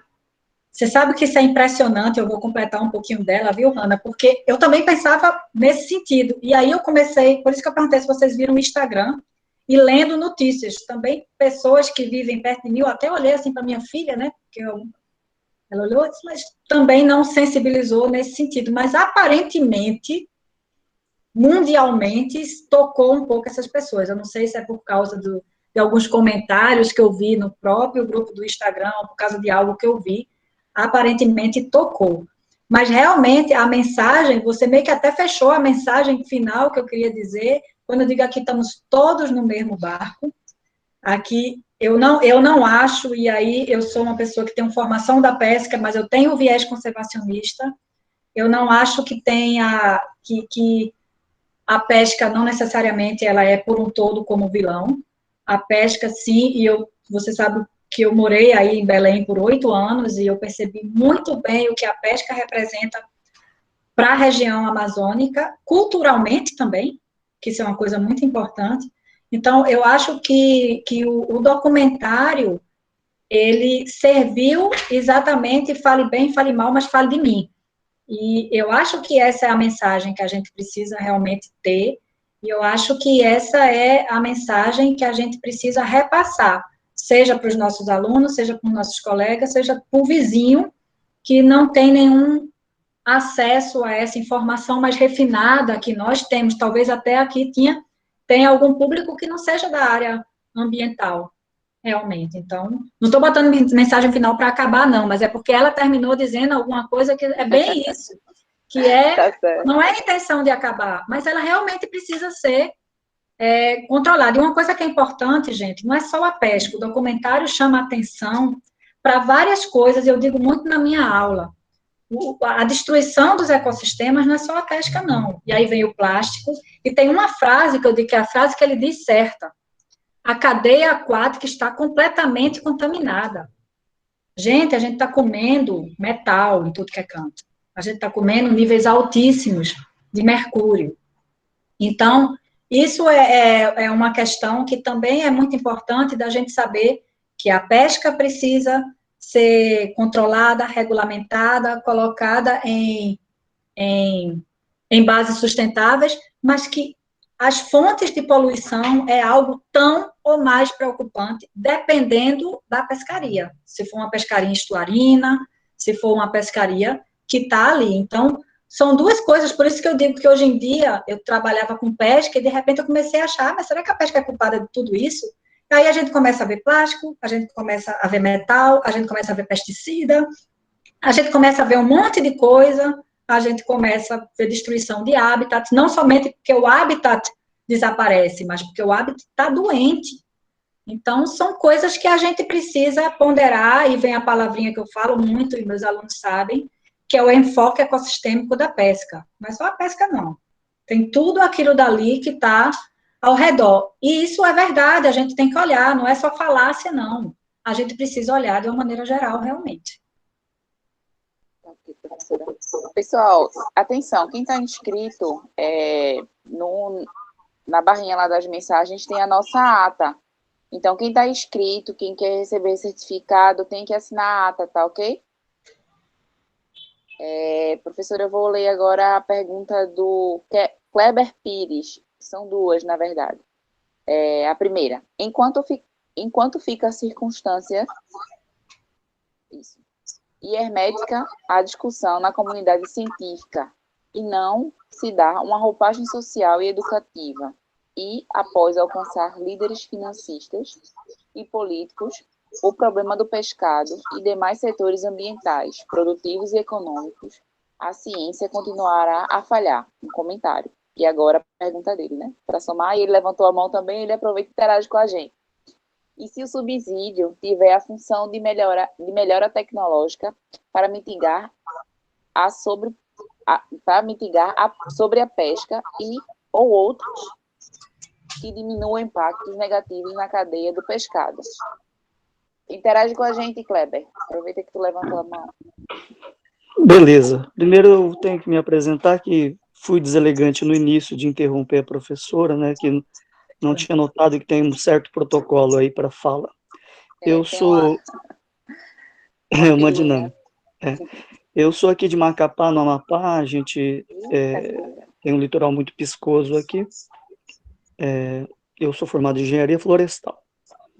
Bom, dito esse comentário aí feito pela colega, né, alguns comentários e uma pergunta, e também no sentido, só para tentar exaurir, ou talvez também falar um pouco mais sobre o público-alvo, né, e a quem é destinado essa mensagem colocada lá na Netflix, né, que ela não vai ter um alcance popularesco, mas talvez ela seja o local de alcance para as pessoas que estejam na posição certa para tomar decisões, ou para impactar a sociedade como um todo e estimular isso que está acontecendo aqui agora. Se é elitista, talvez seja, mas talvez as pessoas que aqui estejam, talvez sejam as pessoas que estejam no lugar para poder ajudar isso. Outra coisa é o seguinte também, a questão do pescado, quem consome esse pescado, né?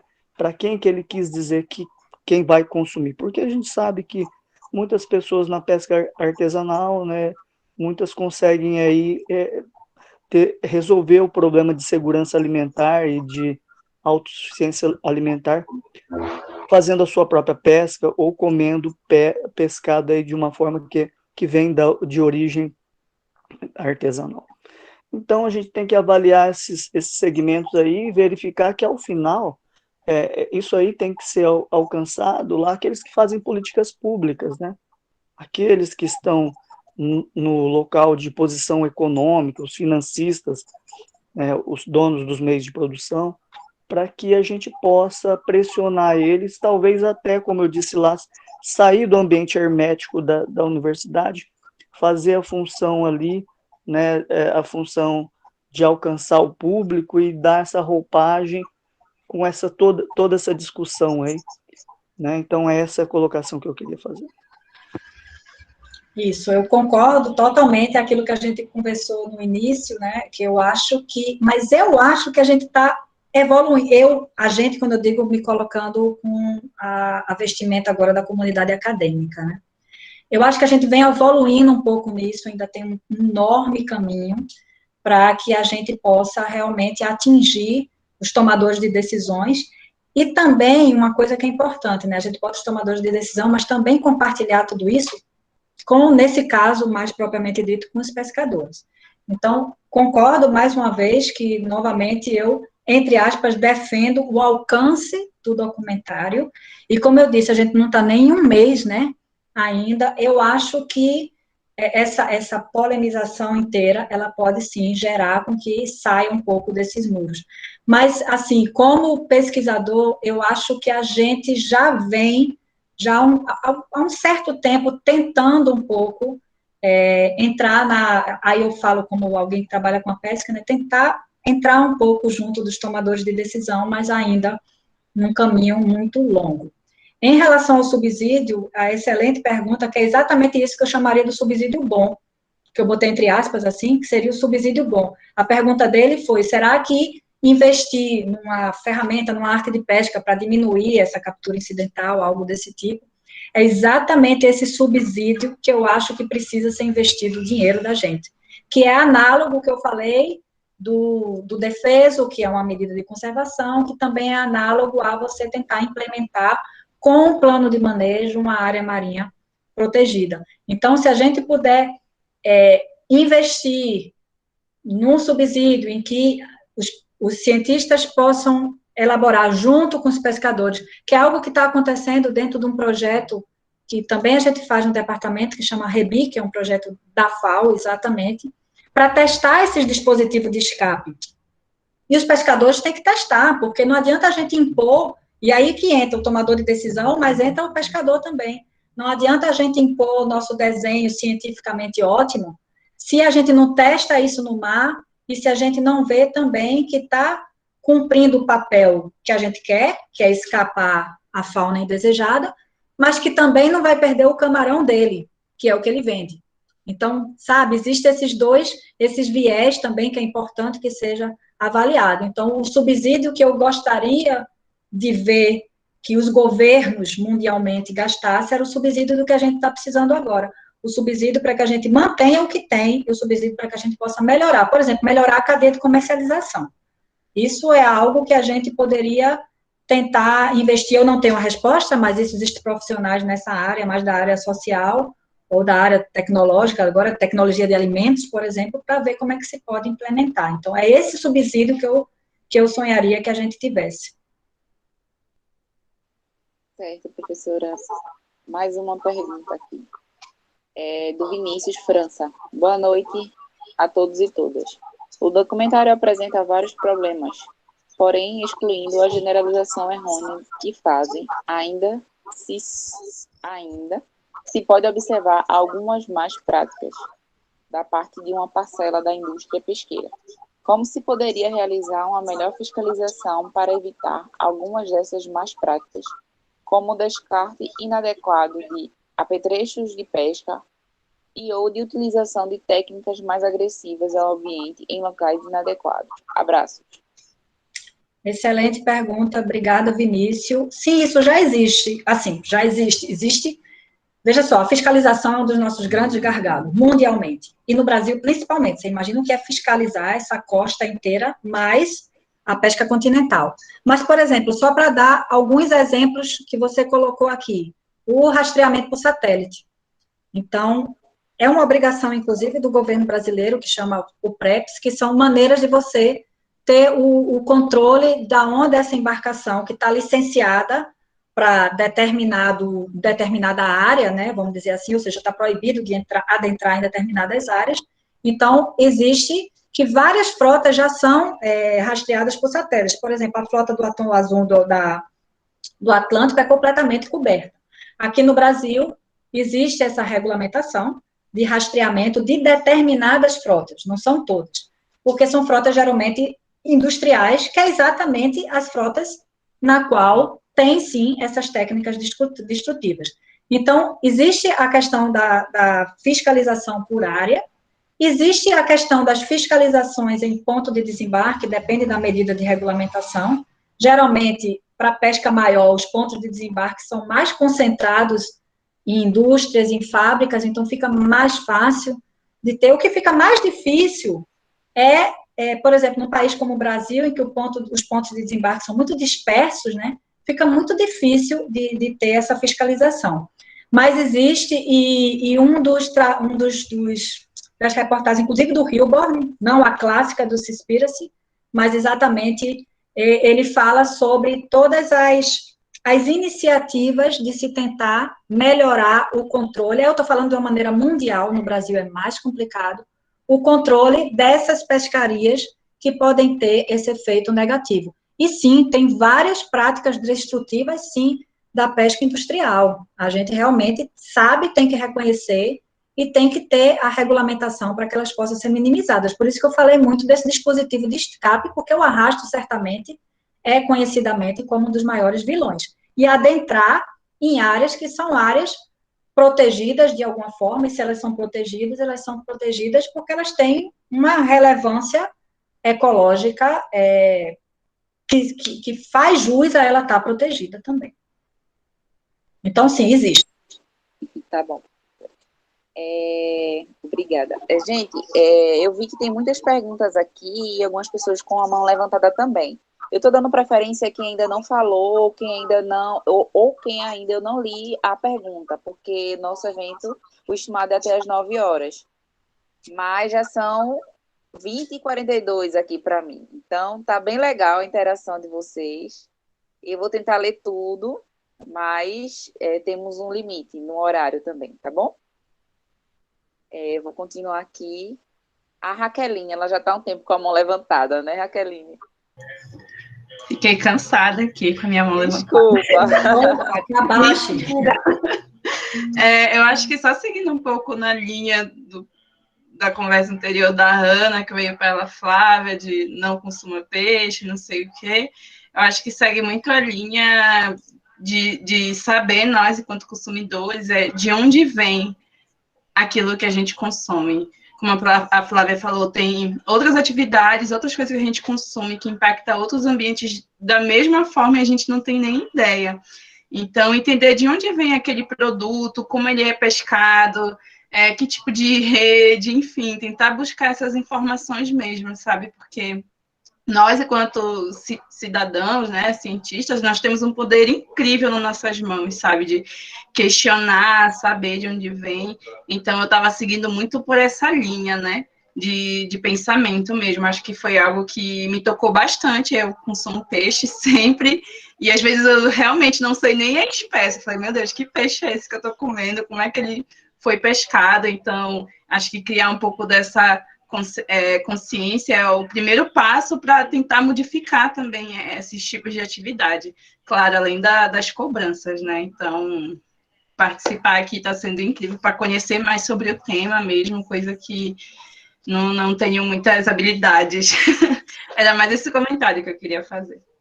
Eu queria até comentar, Ra, que isso é muito importante. Isso, eu não sei se veio do documentário ou veio das milhões de coisas que eu li hoje.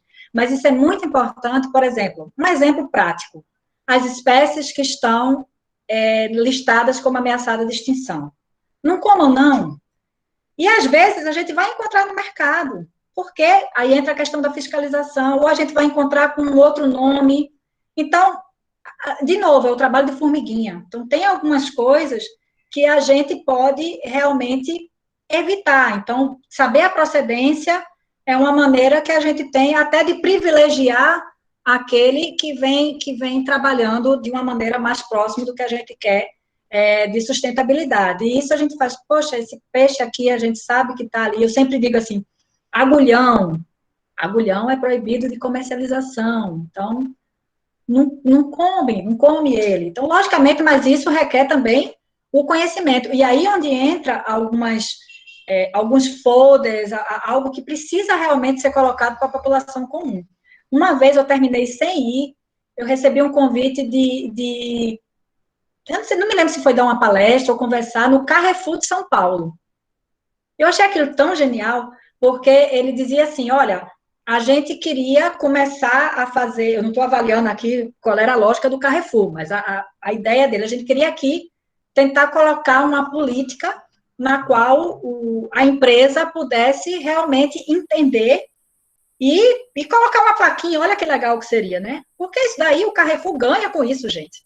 Vamos pensar assim, o Carrefour ganha em marketing, tudo isso, colocar uma plaquinha, esse peixe, não, sei lá, um exemplo, não está na lista de espécies ameaçadas de extinção.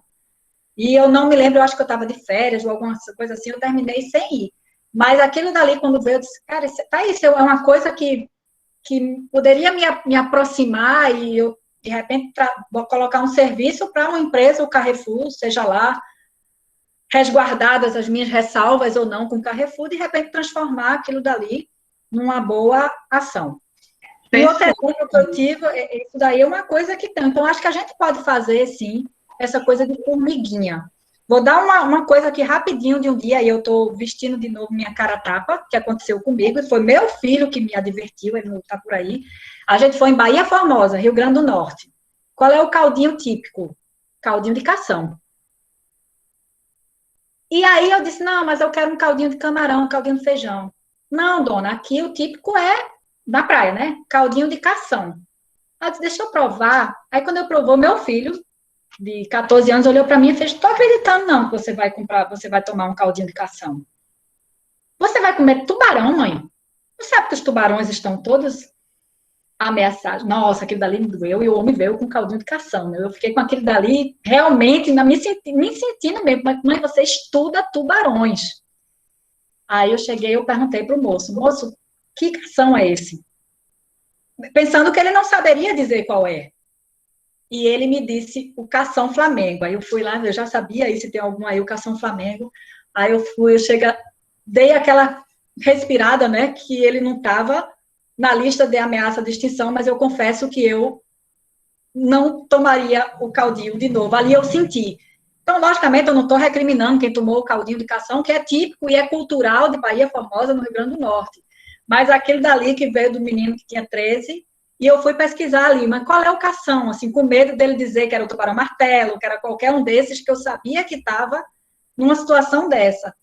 E era o cação Flamengo, que eu acho que é o acronótipo, não me lembro direito, e foi uma lição para eu não mais comer caldinho de cação. Mas isso sou eu, não mais tomarei o caldinho de cação. Então, por aí vai, né? Porque a probabilidade de você estar tomando um que está em extinção, e considerando que os elasmobrancos, de uma maneira geral, têm uma vulnerabilidade muito maior, ou seja, a probabilidade dali, mas, ao mesmo tempo, é o local deles, é como a gente falou, é o cultural deles, e eles fazem aquele caldinho na praia para os turistas.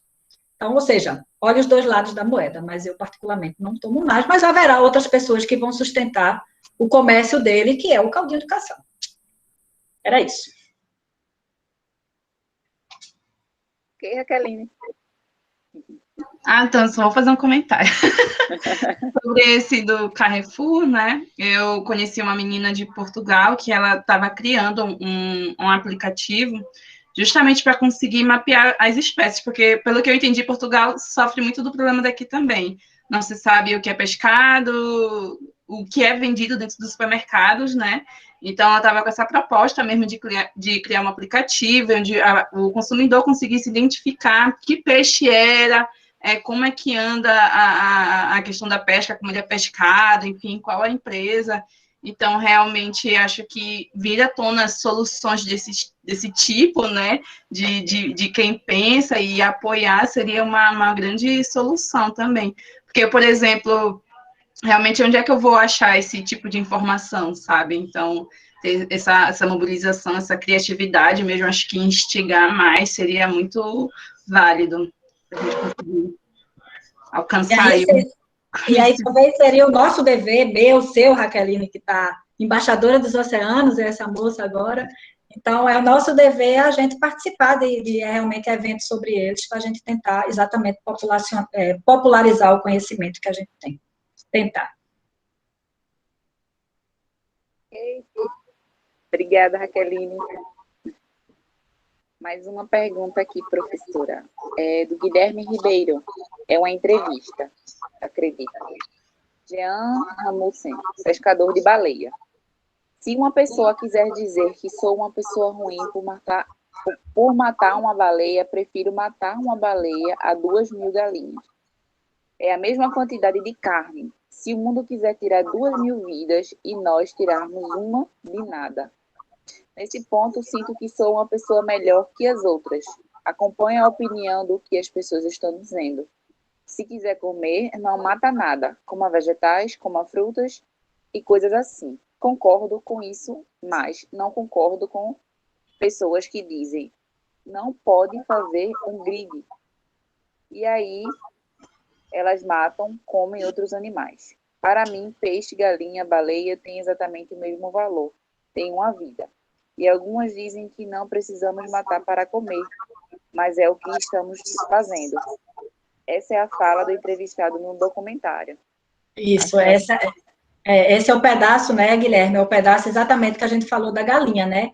E o cara falou muito bem, falou muito tranquilo ali, né? Tanto é que eu acho que foi a única hora que o diretor, né, o rapaz do documentário, ele saiu e fez Vamos pensar assim. Então, acho que ele colocou exatamente a fala que a gente estava falando. Foi exatamente isso que ele falou quando eu vi da segunda vez, que foi a fala do moço da comparação de, ou seja, vou matar, mas se ninguém quer matar nada, então não come nada, que é a opção da Silvia e de outras tantas pessoas. Ok, tá justo.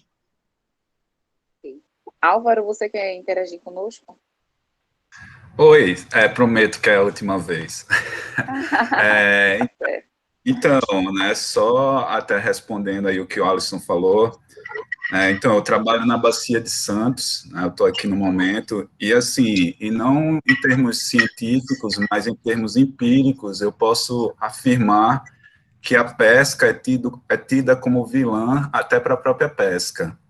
Tá? Então, nesses 12 anos que eu acompanho a atividade pesqueira, né, ao redor de plataformas, os próprios pescadores, eles não se entendem, né, e assim, e é incrível como isso termina refletindo, incrível e, assim, esperado, né, como isso se reflete na pesca no Brasil, de uma forma geral, né. Então, como a professora falou, eu acredito que falta isso, né, falta a gente, por exemplo, pegar tudo, essa questão que está sendo debatida agora e tentar, né, melhorar a condição da pesca no Brasil, né, de uma forma geral. A professora falou aí a questão da comercialização, né, então a gente tem, né, eu trabalhei também com pesca em outros locais, em terra também, então você tem um atravessador do atravessador, do atravessador, do atravessador, né, e termina o pescador que fica aqui, né, por exemplo, 20 dias no mar, que eu termino acompanhando, né, ganhando, assim, praticamente nada, né, porque ele está exatamente na ponta aí dessa cadeia, lamentavelmente. Então, acho que falta a gente pegar isso tudo que está sendo debatido, né, e utilizar para a gente organizar a nossa casa, né, então, é isso. E outra coisa também, uma colocação que eu acho que é pertinente, né, eu vi aí algum comentário falando que o documentário está na Netflix, o documentário não está na Netflix, o documentário é da Netflix, né, então, isso já torna, já dá uma outra interpretação a esse fato, né, um documentário original da Netflix, beleza? Então, acho que é isso. Aí eu queria só aproveitar e agradecer, parabéns aí, professora, parabéns a todos, e eu espero que isso sirva exatamente para uma grande reflexão. E só outro ponto que eu esqueci, rapidinho também, né, foi falar da gente entender, né, o que a gente está se alimentando, né, então é realmente extremamente válido isso, né, eu acho que a mudança tem que começar da gente, né, então a gente, como todo mundo aqui, são consumidores, então, perguntar sempre da onde vem o peixe, da onde vem a carne, da onde vem o nosso tomate, entendeu? Então, buscar exatamente locais que tenham essa informação também.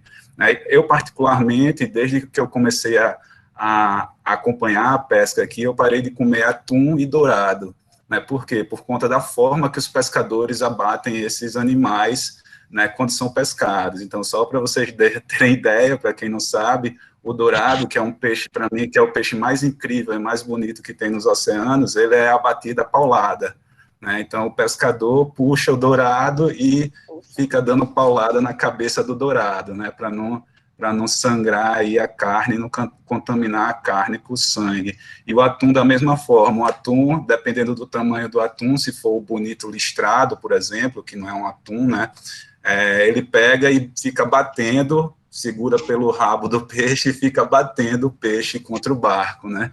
Então, a partir dessas observações, eu particularmente, né, adoro um churrasco, adoro um peixe frito, mas atum e dourado eu não consumo mais. Então, obrigado aí, boa noite para todo mundo. Obrigada por compartilhar conosco essa experiência, Álvaro. Isso daí, não, eu vendo isso daí, pensando, né, poxa, a gente tem, cada cabeça é um mundo, né, eu nunca vi, mas o meu marido disse, já viram o porco morrendo? Parece que é um escândalo, eu nunca vi. Parece que é uma gritaria enorme, então, tudo isso é muito sensível, realmente, cada um toca a pessoa de forma diferenciada. Uma vez em Marajó, aí, para o pessoal da região norte, eu vi um zebu morrendo. Aquilo me assustou enormemente. Era uma gritaria. Então, realmente, Ou seja, as pessoas tocam de forma diferente, mas acho que o que é importante, de novo, que todos nós, é que a gente busque a procedência e que a gente tente o máximo possível priorizar, como algum falou aí, de repente priorizar a produção local em tudo. Eu não estou falando só de pescado, em tudo, principalmente agora nessa época de pandemia, né, em que os pequenos estão sofrendo mais do que todo mundo. Então, acho que isso é a mensagem, e depois fica realmente do hábito e o conto do pequeno. E isso fica do hábito de cada um de nós, realmente, e da consciência e da forma como lida realmente com o alimento. Mas, de novo, eu acho que a gente aqui, agora somos 33, né?